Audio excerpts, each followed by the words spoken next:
Good morning, everybody. It is a stunning day. I mean, isn't it always here in the garden? There's so much blooming, still tons of color. But we are certainly into our fall garden. So I wanted to give you guys a little tour update because, that's what this channel 98% is. And I'm going to be honest, I've already filmed this. But I have an iPhone and everything else I use is a Windows operating system. And let's just say sometimes they are not compatible. Sometimes you lose files when you're transferring between your iCloud. And well, that's just what happened to us today. So I figured instead of wasting more of time, energy, anger, emotion, dealing with technology, I have the luxury of being able to record this completely again. I do this myself, obviously, with my cell phone, and I just pop things together real quick in iMovie.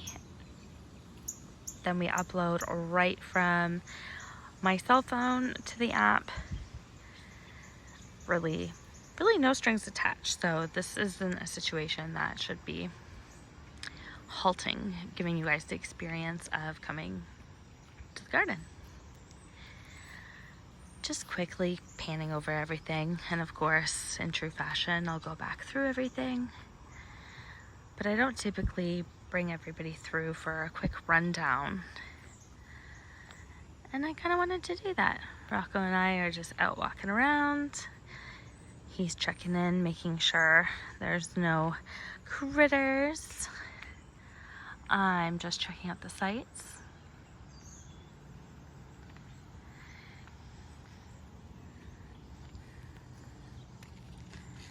Husband is working today. He's on site. So there's no construction noise in the back, unfortunately. But I figured I would get at least a little walk in. I already watered because it is our day to water. So before the sun really comes out and heats everything up, I like to get a good water in on our days, especially because everyone was looking a little thirsty.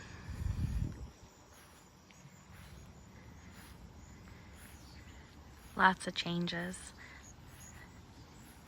Some pretty exciting ones too. And the other tour I did, I brought everybody up front, and well, we could do that again this tour. So if you want to stick around and see finally what we do in our front of our house, that will be at the further end of the video. But for now, let's explain what's going on in our homestead. I figure we could start here because there is no other time than when you get a new plant. And let's just say that time is brand new to us. We just planted it last night after the heat of the day had finally broken. So it's had its first water in this evening and this morning. So we're very excited for it to be added to our perennial herb gardens. We decided to do those square kind of holders instead of putting our cherry tomatoes in there, because originally we had planned to try to amalgamate all of our perennials into this bed, which has just been our annual flower bed. But as you can see, it can sometimes get a little bit unruly. Probably looks way different than when the last time you saw us, and that's mainly to do with these pathways. So we created these paths, of course, so you could come in and nicely harvest the raspberries. We haven't completed everything, but pretty soon all of these sections will be filled in with a really nice pea gravel. So you'll have a couple ways in and out of this garden. Adding the raspberries in the back it was a smart idea, but when we added all of these flowers in the front, they kind of overtook, and so did a lot of the weeds that are in our garden. So we had to put in something that was a little bit more manageable. Likewise, we also made the section a little bit more narrow, and that was just out of ease. We found that we were constantly putting in crops in this first bed that were kind of overflowing, and it was really hard to get into this narrow section with our lawnmower without hurting our vegetables. So the solution is to take nature back a little bit here and then make this section a little bit more of a open space for us to get through.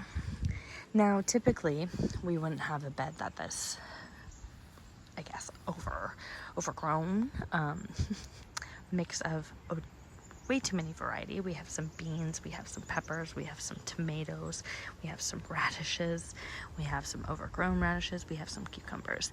Typically, I wouldn't put all of this into one bed, but it does really show you that even if you only have a small little bit of space, you can get quite a variety of vegetables. For me, this isn't the type of gardening I want to do. Certainly not the best kind of supported garden. I prefer ones that are a single crop, or maybe one or two plus a little bit of additives. And the reason why is I have the space. So for you who doesn't, it goes to show that you can have two different types of beds and get a good result for both. It just really depends on what your end objective is. That's something I've been talking to a lot of friends and family about, is like, what is your goal? What do you want to do? A lot of people just say, give me gardening advice, I have gardening questions, but they don't exactly explain what their end goal is. So that's one thing to think about, is do you have a lot of space that you can dedicate to single crop beds, or are you tight on space and need to find a way to make everything amalgamate together? Just little things I ponder. Personally, I like trying both in a sense, because it does allow me to see what works. But for me, I like beds that are a little bit more purposefully mixed.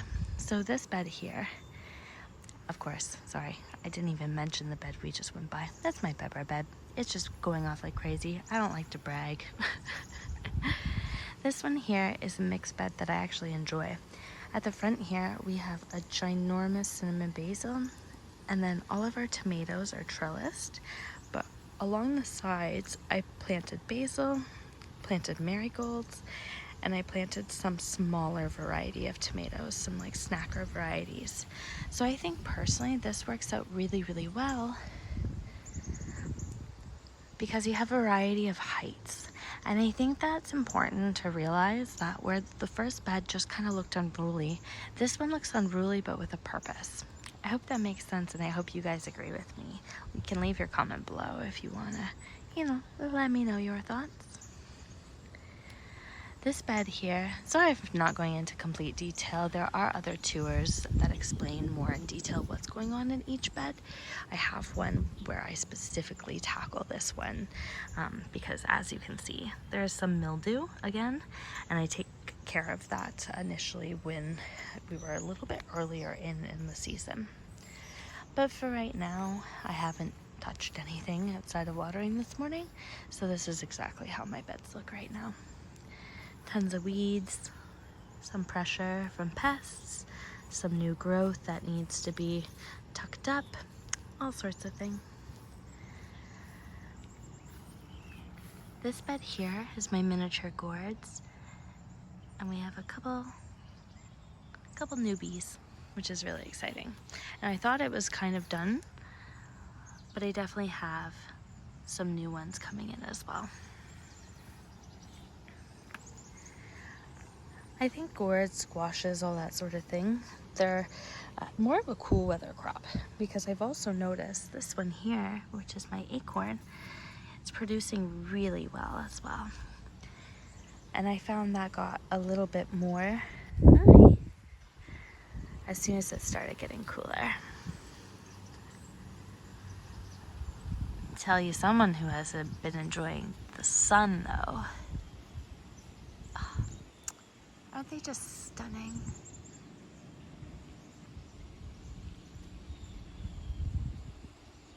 I could be a farm girl if my views were this every single day. Look at those tassels. Oh, love it. It's so exciting. Have to watch my footing in here. But if we peek in here, do you see? Do you see? Right there, right there. We're starting to get some silks on our corn.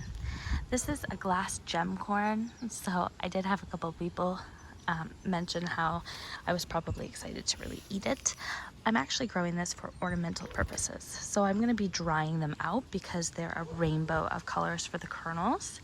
We do have friends that are growing a same variety as us, but they actually want to make theirs into a dried popcorn and possibly grind it into like a cornmeal. But I thought the popcorn was really cool. I've seen photos online where it does still retain the color of the kernel, and then of course it just pops white like a typical, I guess, popcorn kernel would. That guy there, actually, before we skip over him real quick, that was the sweet potato we purchased at Burt's. We went there at the tail end of the season just to see what they had left over. We have a soft spot for rescuing. We have all rescue animals, and you know, I feel like my husband rescued me from the streets too. Just kidding. Can you make those jokes about yourself now with how things are? Oh, I'm just being silly, guys. That's certainly not something that happened here. Anyway, let's get back on track with the potato. So we wanted to see what they had. We felt bad for that dying sweet potato, brought it home, and it has been doing so well. So really excited to dig it up in about a month or so and see what we got, if anything.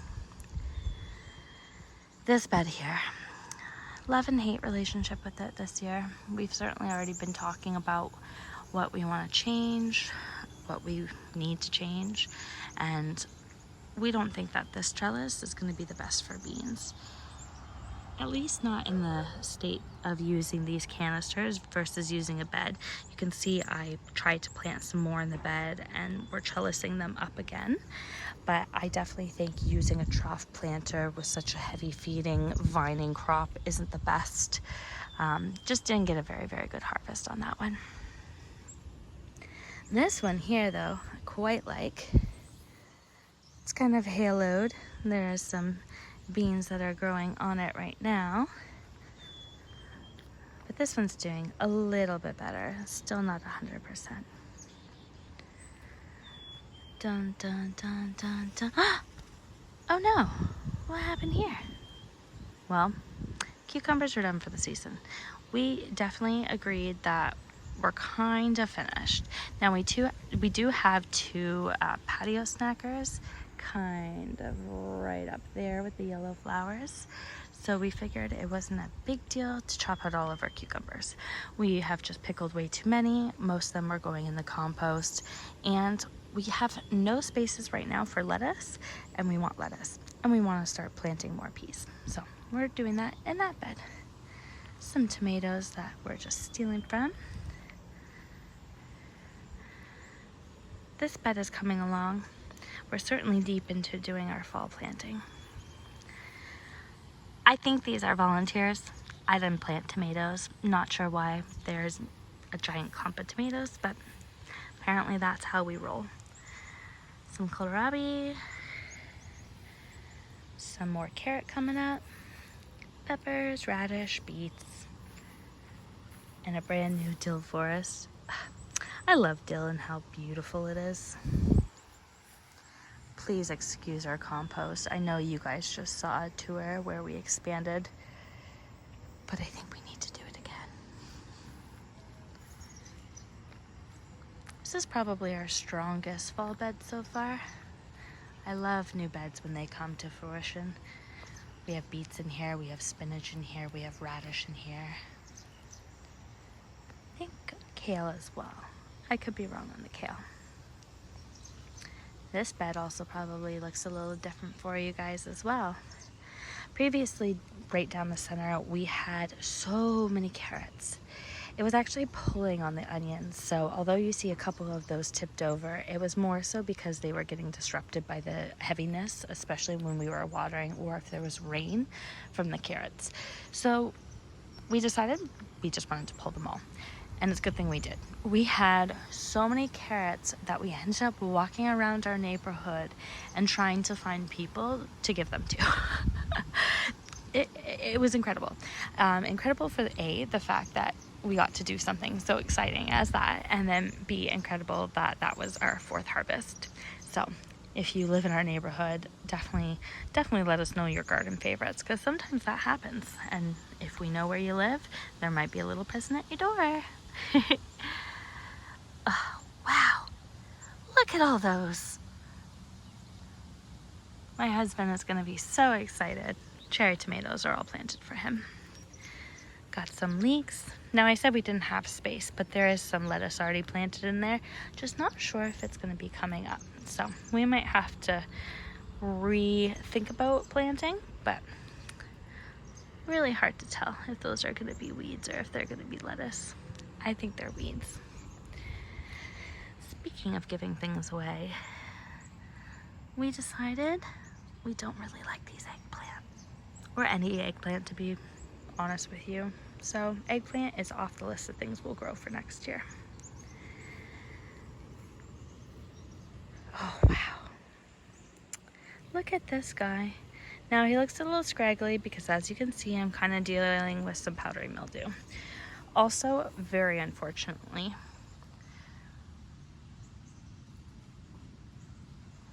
that mark that you see, that big white mark, is probably from a vine borer. And, well, let's just say we're going to chance it because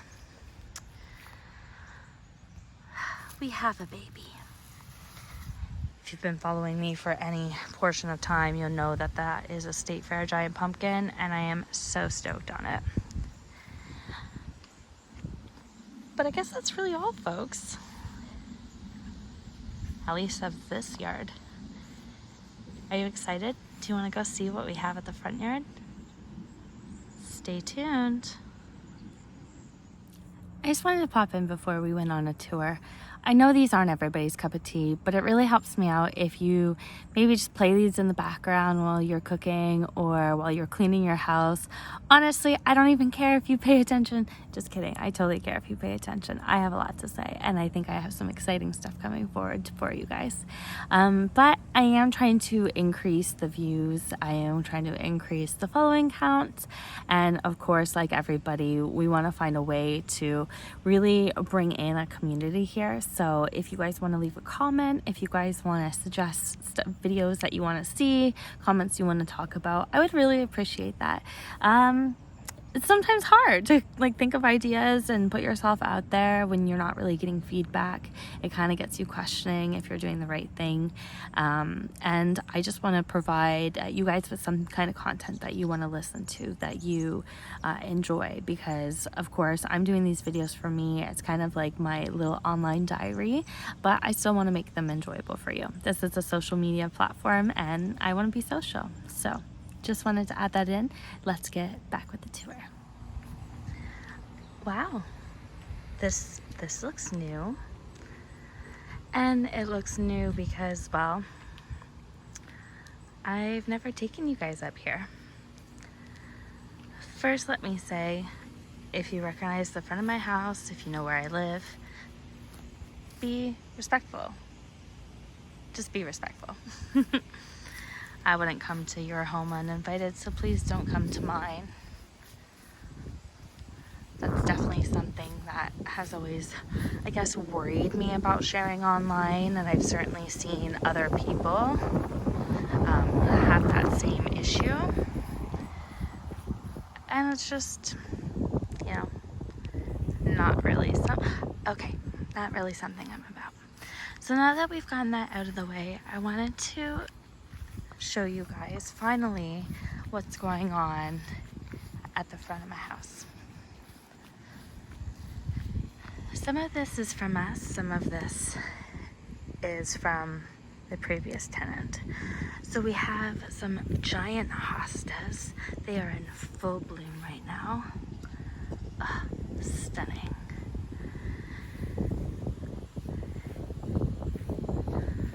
I used to hate hostas. but I love these 3 specific. So I have 2 kind of paler green ones and a more fluorescent one. And then I have a peony here. This one is a vibrant fuchsia pink one, but of course we're closer to fall and they're a spring bloom. Over here we have kind of just like a tiny mix match garden. It has some perennials and it has some annuals in it. I love this little piece right here. These are just some ornamental grasses. We have some calaris, some dusty miller. Here we have some pampas grass. It's called pampas. I always say pampas. It's probably pampas too. And then we do have a couple other plants that, well, I forget the names of, which is so disappointing because they're so beautiful. So beautiful. But what you got a peek of was an expansion. We finally were able to get some details thanks to our neighbor about the property line. So we are able to find out that it kind of goes straight from the fence. So we're mimicking the garden that we have on the other side to kind of help with the weed pressure that's here. We get a lot of some native weeds that have strangled out the garden that was previously here. We used to have a couple hostas, but they didn't tend very well. And then where you see that space, we do have a peony, and it's a white peony. So it's a little bit different than what we had prior. But I'm very excited to have you guys see how this space grows with us, because, you know, this is the start of something fresh and new. Over here, we have what's also going to be something that I personally am not going to know if it's going to fare well until you guys know. So we planted a bunch of bulbs here that were found in other gardens, and we essentially made a start of a bulb garden. And you're probably saying, well, there's a couple things there. My husband planted a couple potatoes, and it's funny because they worked. Who knew? But the idea is we want to wrap around and do a bulb garden, so tulips, daffodils, that sort of thing, all along the front of our house, because on the side of our house we have, and please mind that it's in the tail end of the season, but the beetles certainly do not mind, we have some asparagus. So this entire area stretches out and we get a bunch of asparagus spears. But then along this side here, we get these stunning hollyhocks. Aren't those just beautiful? And well, folks, that's exactly what wraps around. Bye for now. I was going back around but realized I totally missed this front garden. We kind of ran past. And in case anybody was curious, because I did have a friend ask about this tree, I just said it was a hazel tree, but it's actually a corkscrew hazel. Then we have a couple bunny grass, and then we planted a couple lunares. That's truly it. That's all, folks. Have a great day.